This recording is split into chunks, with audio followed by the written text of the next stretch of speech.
Three challenges that stand out to me are one, there's a lack of standardization.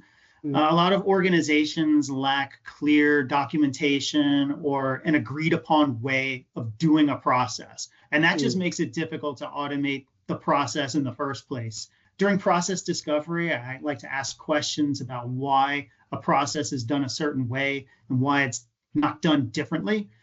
And about 20% of the time, business users just don't realize there's a better way of doing things, right? I think people tend to learn something from someone who learned it from someone who learned it from someone else who's just always done it that way. And that leads me to point number two, which is resistance to change. Not all organizations and not all people are willing to embrace change for various reasons. And people worry about bots taking their jobs. People worry about having to learn new skills and take on new responsibilities. No matter how beneficial it is to introduce automation, if you don't have buy-in from your teams, you won't succeed. And that leads me to point number three, which is actually buy-in from your senior leadership. An automation program needs guidance from senior leadership to help the program stay aligned with the company's values and the company's larger goals.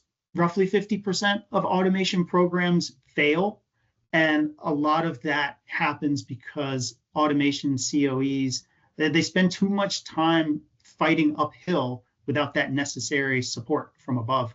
Yeah, no, I completely agree, Mike. I think just to, adding on to your points when it comes to lack of standardization, honestly, I can recount how many times, a client has come to us because they automated what they were doing, right? And the reality is they did not take two steps back to understand, is this the right process flow? Is this the most efficient way to do it, even manually, right? And after that, thinking about the robot way or the intelligent way to do it and from an automation perspective, is it the leanest, right? Because at the end of the day, you're not trying to automate the manual process. You're trying to make work go away as efficiently as possible. And I think your second points, the resistance to change and like executive sponsorship, I think honestly, those really go hand in hand. It is a very different message for your CEO or your SVP or your EVP saying, these are our collective, collaborative automation initiatives and goals, right? And this is how we're all going to support it. And these are the benefits. I have seen programs be successful bottom up, right? Typically, that's early stages when you want to build a business case and then take it as a more strategic initiative. But at the end, probably the most successful programs I've seen have been top down.